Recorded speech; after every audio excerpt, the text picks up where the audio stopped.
สบายดีท่านผู้ชมภาพนี้ก็เป็นภาพที่พวกเราจะกินข้าวแล้วก็สรุปเรียกงานว่าจบภารกิจพี่น้องเอ้ยเนาะในการที่ว่าพี่น้องก็จะผ่านมาเพราะขึ้นมานี่พี่น้องเป็นภาพที่บ่าวนำได้เสื้อเซินบรรดายังไม่เท่ามีเด้โอ้ได้เงินไปแล้วเนาะเพราะว่าเฮาอันนั้นพี่น้องเอ้ยผู้ใดเอาข้าวเจ้าแดงสติเอาข้าวเจ้าบอกเอาข้าวเจ้านี่สนุกเป็นผู้บริการจานอันเอาไว้นี่ให้ไปเฮ็ดละอันสองอันไม่ยังคิดได้ดิจันอีจันมันข้อเอาอดเอาล่ะบอกสันมากินน้ำพายไหมกินที่อันนั้นให้อันไปเท่าแพทย์กับอันพระจันกินรวยไปกับเอาห้วยเอามานี่แหละพี่น้องเนาะเพราะว่ากินอยู่นี่ก็ได้คุณลุงอยู่นุ่มหอยอยู่ทุ่งอาบน้ำกับจุ่มอาบน้ำมือกันเนาะไปนี่ไปเจ็บไปกินผู้ใดอยู่ดูแลผู้นั้นผู้ใดบ่อยู่เป็นยังนี่ผมทราบเมื่อไหร่จ้ะกินมาสิเอาเลยเอาบ่เนี่ยเข้ามามาซาลี่ไปกินพุ่นเนาะกินไม้บ่กินอยู่ไงเดี๋ยวกินเห็นมั้งกินเลยก็ได้มาสรุปงานกันพี่น้องเลยเนาะให้บ่มอยู่หลดยับไปผู้เดียวเอาไปดักคนไปดักเขา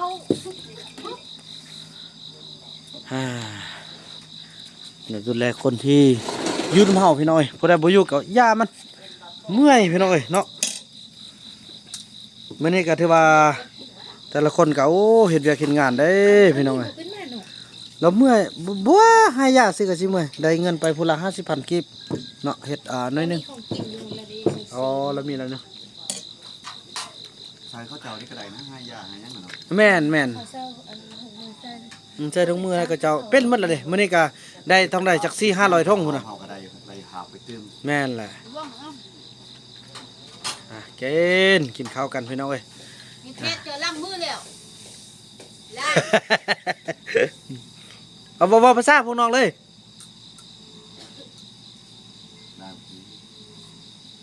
ว่าดูภาษาน้องว่าจังได๋น้องกินแล้วบ่ได้ก็บ่ล้างตีไว้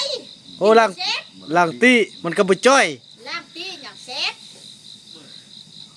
พุ่นได้พุ่นต้มข้าวชิดเบื่อว้า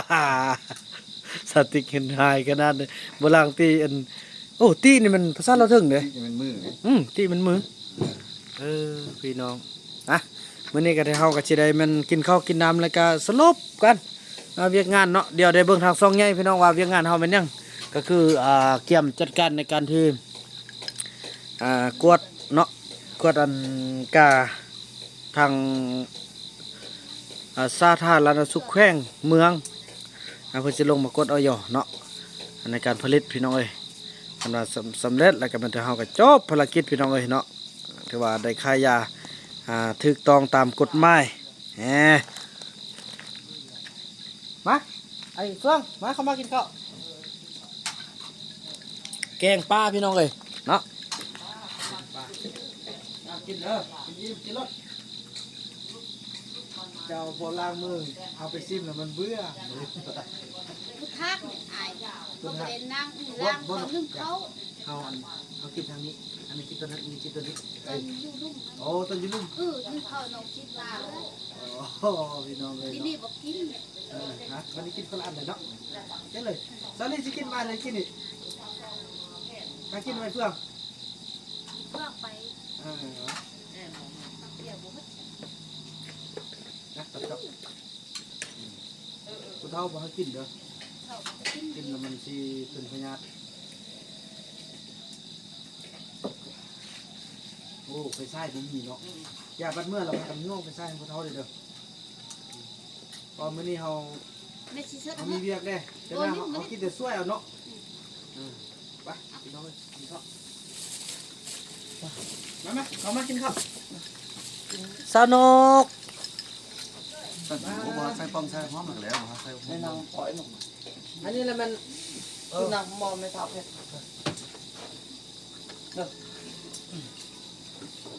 เอาบังตี้นี่น่ะบ่บังไปกินกัน ยัง พี่ มา น้อง ได้ลูกกินหลายคนนี่ นะยังโคตรที่ป่ากินฮะกินฮะ เป็นหลายคนลูก นะกินข้าว เอ็กซ์บ่ล่ะครับ น้ำกินข้าวจ้าบ่อันนี้เฮาแกงไปนำเลยแล้วเนาะกินข้าวจ้าบ่น้อยอย่าว่ากันเด้อเพราะว่ามันสรุปเรียกสรุปงานนะแกมือให้ในสร้างแกมือให้ เอาที่จะเข้าแก้ว บ่วงให้บ่วงเรือ โอ้ถูกไว้ถูก มาดูว่ามันบ่ได้ คือมีนัก มีแต่มันว่าได้ฟักมื้อ เจ้านี่เชฟ พระเจ้าแซ่บเด้อมากินเด้อ เจ้าเชฟเอามาที่อาจารย์เสือ สาวนกกะกำลังขอกินพี่น้องเนาะตัวบางกองเด้อพี่น้องเอ้ยเนาะ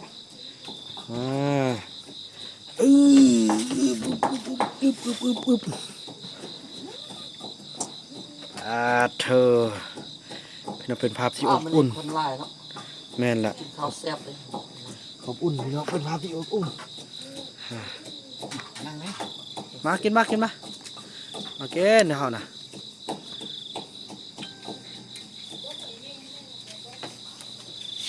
อันเข้าไปดองเลยเด้อ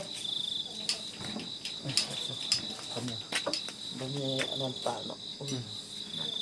ลองจัง เอาประมาณมีจะได้ประมาณเท่าไหร่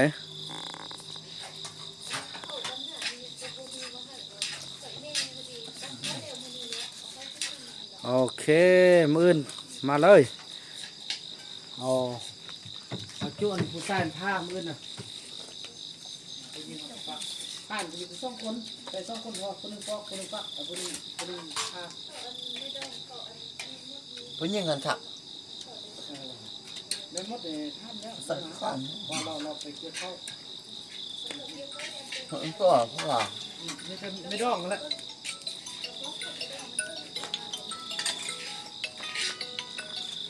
ฮัลโหลฮัลโหลแม่ฮัลโหลโดยแม่โอ้โดยอันนั้นอันต้มที่อยู่บริษัทต้มที่ได้พอที่ได้ต้มยาที่ อันจานอันนั้นน่ะเอาออกเลยไอ้เฟือกเอาออกเลยเฮ็ดให้เซอร์อันจานเดียวนั้น ปินทำพายมือเนาะ เขา โดยเพิ่นสิเอาลอยท่งมาสัตว์ลอยท่งกะลอยท่งนี้อาจจะไข่อยู่ในราคาที่อันราคาส่งเนาะราคาส่งกะไข่ท่งละ80กระทึกอยู่8ล้านแล้วเอาไปไข่ท่งละแสนกระทึกอยู่ก็จะได้กำไรอยู่2ล้านเนาะผู้ไข่นะโดยไปถือว่าได้กำไรอยู่2ล้านเป็น10ล้านทั้งหมดซาไข่แท้ๆนะขอบใจมื้อจะไปส่งให้เพิ่นโน่เจ้าว่ามื้อนี่ส่งยานี่ไล่ทางเด้200อยู่ดอนหมู100อยู่หลวงพระบาง ย่างได้300 300ได้อยู่เหลืออยู่ น้องๆได้300ไปย่าง ได้ มาน้องนกโอ้ยตัวเองให้บ่อันกินก่อนละเด้อกินก่อนละพอจะได้อันถ้ากินน้ำเมียบ่กินบ่แซ่บนั่นดิ เข้าไปเลย ไปใส่มากินให้พี่น้องเลยเนาะ เจ้ามา เท่าดีใจเด้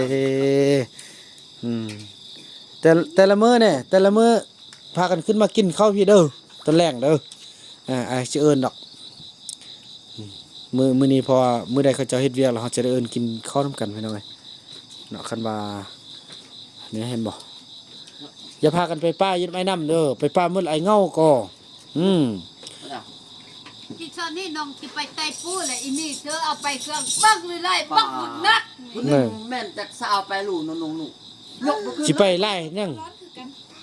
น้อย ไป ไป ที่ก่อสร้างนี่ดีกว่าไปเบิดขึ้นก็มา เพิ่มมันขึ้นแล้วก็มา ไป เอานี่เอาไปเครื่องบักเลยเอาบ่ไปละ เขายกบ่ปาดทู อย่ามื้อใดไอ้นกพาให้ย่านี่แหละก็ขึ้นมานี่กินข้าวอยู่นี่แล้วก็ได้เงินอีกแหน่ไม่เท่าแพทย์ก็สิซ่อนเราก่อนเราต้องเป็นเนาะ ต้องเป็น แน่กันเฮาเฮ็ดแต่เช้าจำแรงกันแต่2เบอร์ ได้ แต่2เส้นอันนี้เฮาเฮ็ดมันช่วยแล้ว ค่อยกันไปเนาะช่วยกันเนาะเฮาเก็บเงินไว้เฮ็ดหน้าเฮาโอ้ปีหน้าเฮามีรถเกี่ยวอันนั้นแผนต่อไปปีหน้านี่ให้มันได้นานี่ให้ได้นาเฮ็ดกินโอ้ยพี่น้องเอ้ยปีต่อไปมันได้รถเกี่ยวข้าวนี่ปีหน้านี่ยังจะได้จ้างคนอยู่เด้ปีต่อไปพุ่นละสิได้ขายมันว่าเรื่องยุคเรื่องยาพุ่นละพี่น้องเอ้ยว่าบ่ได้เด้บางทีบึบปีหน้าเลยก็มีได้ทำใจเปิดดีครับ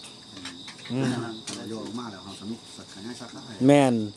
คันออยออกมาเฮาขยายสาขาทั่วประเทศเลยให้มันทั่วเลยนะทั่วประเทศเลยเพอตอนนี้ขนาดว่าเฮาออยเฮาบ่มีก็เอาใส่อันยังได้สำเนียงก็โอเคแล้วแต่ว่าเฮาได้มาเท่าใดเฮาก็มาสร้างมาซ่าพี่น้องปีนี้เนาะจุดเริ่มต้นพอเพิ่นก็สิมากวดวันศุกร์นี่เด้พี่น้องเอ้ยกวดผ่านแล้วก็โอเคบัดนี้พี่น้องจังเบิ่ง CEO ต้องเรื่องเกิดขึ้นแน่นอนพี่น้องเอ้ยเนาะจังซั่นแหละพี่น้องเอ้ยเนาะคลิปนี้บ่าวบ่นำขออนุญาตจบคลิปกันเพียงส่ำนี้ก่อนแล้วก็พบกันใหม่ในคลิปต่อไปเนาะคลิปนี้บ่าวบ่นำขอกล่าวคำว่าสบายดี เอาไปเรื่อยๆบางที